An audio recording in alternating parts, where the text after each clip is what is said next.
Donc, je suis Audrey Châtel. Je suis actuellement donc, CEO de Agents Digitaux. C'est une société qu'on a justement créée très récemment, en septembre.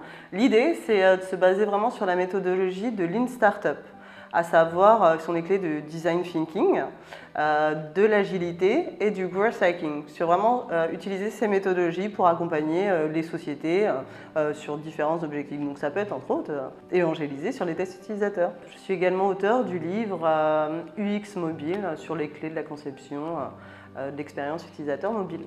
J'ai vu différentes méthodologies en place et quand je me suis penchée vraiment sur le Lean Startup, c'est vraiment une méthodologie qui m'a plu parce que aussi bien sur le design thinking, en disant de la recherche, de création d'idées, on va vraiment partir sur les besoins de l'utilisateur et aussi bien sur les méthodes de développement. J'ai connu des cycles en V de manière très classique et très traditionnelle.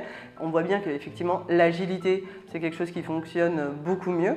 Les sprints peuvent varier d'une semaine à un mois. Généralement, la moyenne, on va dire, c'est 15 jours. Du coup, comme on a ces 15 jours de sprint, c'est assez facile de se dire qu'au bout de 6 sprints, on peut avoir un produit qui est finalement suffisamment abouti pour qu'on puisse tester. Donc du coup, on peut prévoir en avance de se dire, dans ce sprint-là, on va tester et on va réintégrer les corrections dans le sprint suivant. Donc du coup, l'agilité, c'est pas non plus, c'est aussi de la méthodologie, c'est aussi de la planification. Donc c'est plus facile de planifier des tests utilisateurs quand on est en agile. Ça dépend des projets. Il y a des projets où effectivement on faisait aussi bien du présentiel, mais ce que je reproche aux tests présentiels, même si on a toujours des bons designs qu'on peut récupérer, c'est finalement c'est pas leur ordinateur. C'est pas leur téléphone portable, c'est pas leur smartphone, donc comment c'est, l'expérience utilisateur est quand même subjective. Donc on va biaiser, si on fait des tests utilisateurs dans des laboratoires de tests, avec des bits centains, etc., on apprend des choses, c'est évident. Mais néanmoins, ça va être biaisé du fait que c'est pas leur environnement, c'est pas leur matériel. Donc du coup, à chaque fois maintenant, on privilégie les tests utilisateurs finalement à distance où l'utilisateur utilise son propre matériel et en même temps, c'est beaucoup plus rapide.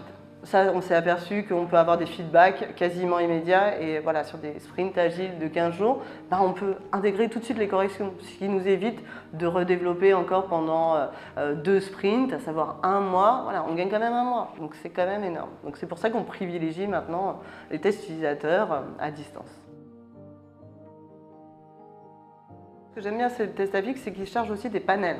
Vous chargez des panels et ça c'est hyper important parce qu'on sait que parfois on va devoir faire appel à une agence de panélistes et une agence de test. Donc du coup déjà on minimise le timing. On est tous soumis à la pression du temps. Et vraiment le plus essentiel, s'il n'y avait pas que l'aspect temps et donc budget, c'est aussi l'aspect, c'est moins subjectif. Qu'est-ce qu'on veut? On veut des tests utilisateurs qui soient les plus efficaces possibles, les plus réalistes. J'insiste sur ce point parce que c'est vraiment très important. Moins on a de subjectivité, plus on va être proche et on va faire des recommandations pertinentes sur notre marché global. Les tests AFIX, ce n'est pas que du test utilisateur, c'est aussi de la recommandation.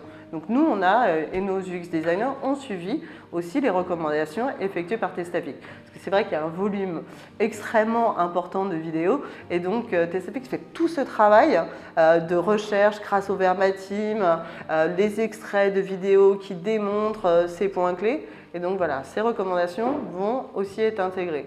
Nous, on prend les extraits vidéo qui sont fournis par TestAFIX pour les montrer en comité de direction. Ce n'est pas moi qui dis le message, ce n'est pas les UX designers, c'est le client final. L'impact est considérable et on a gagné aussi du temps d'évangélisation comité de direction sur des interfaces en disant on fait comme ça parce que voilà, les utilisateurs, et on va vous le montrer, réagissent de telle façon.